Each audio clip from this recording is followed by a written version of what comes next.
V T Balram KPCO vice president ഇപ്പോൾ ടെലിഫോണിലുണ്ട്. ബൽറാം, ഒരു PR ഏജൻസി ഉണ്ടോ ഇല്ലേ എന്നതിലേക്ക് ഈ സംവാദം ചുരുങ്ങിയോ?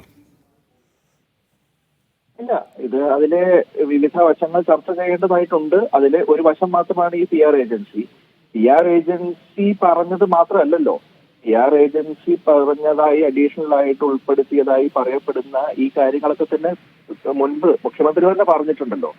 ഈ മലപ്പുറം ജില്ലയിൽ വലിയ രീതിയിൽ കേസുകൾ റിപ്പോർട്ട് ചെയ്യുന്നു, അല്ലെങ്കിൽ അത്രയധികം കിലോ സ്വർണം മലപ്പുറം ജില്ലയിൽ നിന്ന് പിടിക്കുന്നു, കള്ളപ്പണം പിടിക്കുന്നു എന്ന് പറയുമ്പോൾ യഥാർത്ഥത്തിൽ ആ പിടിക്കുന്നത് വരെയുള്ള കാര്യം മാത്രമേ മുഖ്യമന്ത്രി പറയുന്നുള്ളൂ എന്നുള്ളതാണ് നമ്മുടെ ഏറ്റവും പ്രധാനപ്പെട്ട വിമർശനം.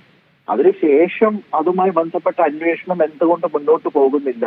ഈ സ്വർണം പിടിക്കുക എന്ന് പറയുമ്പോൾ സ്വർണം കൊണ്ടുവരുന്നത് ആർക്ക് വേണ്ടി എന്ന് അന്വേഷിച്ച് കണ്ടുപിടിക്കാനുള്ള ഉത്തരവാദിത്തം കേരള പോലീസിനില്ലേ?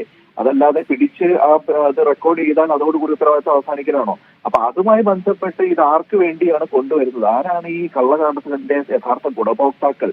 അതിന്റെ പുറകിൽ പ്രവർത്തിക്കുന്ന മറ്റാളുകൾ ആരൊക്കെയാണ്? ഇതിനെക്കുറിച്ച് ഒരു തരത്തിലുള്ള അന്വേഷണവും ഒരു ലോജിക്കൽ കൺക്ലൂഷനിലേക്ക് എത്തിക്കാൻ കേരള പോലീസിന്, പിണറായി വിജയന്റെ പോലീസിന് സാധിച്ചിട്ടില്ല എന്നുള്ളതാണ് ഏറ്റവും പ്രധാനപ്പെട്ട വിമർശനം. അപ്പൊ അത് ചെയ്യാതെ ഇതിനെ ഒരു രാഷ്ട്രീയ വിവാദമാക്കുക, അതല്ല ഏതെങ്കിലും ഒരു പ്രദേശത്തെയോ ഏതെങ്കിലും പ്രത്യേക മതവിഭാഗത്തെയോ ടാർഗറ്റ് ചെയ്യുന്നതിന് വേണ്ടി സംഘപരിവാറൊക്കെ കഴിഞ്ഞ കുറെ കാലമായി ഉയർത്തിക്കൊണ്ടുവരുന്ന ആക്ഷേപങ്ങൾക്ക് അവർക്ക് ഒരു ആധികാരികത നൽകുന്നതിന് വേണ്ടി ഇതിനെ കേരളത്തിലെ മുഖ്യമന്ത്രി തന്നെ ഉപയോഗിച്ചു എന്നുള്ളതാണ് ഇതിൽ ഏറ്റവും പ്രധാനപ്പെട്ട രാഷ്ട്രീയ വിമർശനം.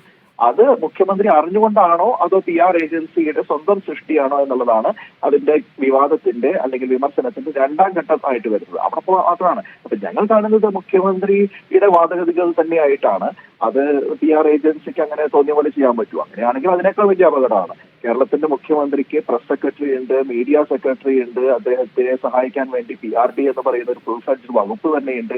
ഇവരൊക്കെ ഉണ്ടായിട്ടും ഇങ്ങനെ ഒരു PR ഏജൻസി വേണ്ടി വരുന്ന മുഖ്യമന്ത്രിക്ക്, അതും ഒരു പ്രധാനപ്പെട്ട ദേശീയ ദിനപത്രത്തോട് അങ്ങോട്ട് പോയി ചോദിച്ച് ഞങ്ങളുടെ മുഖ്യമന്ത്രിക്ക് ഒരു ഇന്റർവ്യൂ തരാനുണ്ട്, നിങ്ങളുടെ പത്രത്തിൽ അത് പ്രസിദ്ധീകരിക്കുമോ എന്നൊക്കെ അങ്ങോട്ട് പോയി കൈയും കാലും പിടിച്ച് കേരളത്തിലെ മുഖ്യമന്ത്രി ദേശീയ തലത്തിൽ ഇങ്ങനെ ഒരു ഇന്റർവ്യൂ നൽകുമ്പോൾ അതിന്റെ പുറകെ കൃത്യമായിട്ടുള്ള ആസൂത്രണവും ലക്ഷ്യവും ഉണ്ടാവുമല്ലോ. ഇത് ആരാണ് ഇതിന്റെ ഒരു പൊട്ടൻഷ്യൽ റീഡേഴ്സ് എന്നുള്ളതിനെ കുറിച്ച് കൃത്യമായിട്ടുള്ള ടാർഗറ്റ് ഓഡിയൻസ് ആരാണെന്നുള്ളതിനെ കുറിച്ച് കൃത്യമായിട്ടുള്ള ഒരു ധാരണ വെച്ചുകൊണ്ട് അവർക്ക് വേണ്ടിയിട്ടുള്ള കാര്യങ്ങൾ കാറ്റർ ചെയ്യാൻ വേണ്ടിയിട്ടാണല്ലോ ഇങ്ങനെ ഒരു ഇന്റർവ്യൂ നൽകപ്പെടുന്നത്. ഒരു സ്ക്രിപ്റ്റഡ് ഇന്റർവ്യൂ, ഒരു ആ നിലയ്ക്കുള്ള ഒരു ഇന്റർവ്യൂ ആയിട്ടാണ് ഇത് നമുക്ക് കാണാൻ സാധിക്കുന്നത്. അപ്പൊ അങ്ങനെ ആരെ മുമ്പിൽ ഏത് വാദഗതികൾ അവതരിപ്പിക്കാൻ വേണ്ടിയിട്ടാണ് ഈ ഒരു ഇന്റർവ്യൂ എന്ന് പറയുന്ന നാടകം നടത്തിയത് എന്നുള്ളതാണ് ഏറ്റവും പ്രധാനപ്പെട്ട കാര്യം.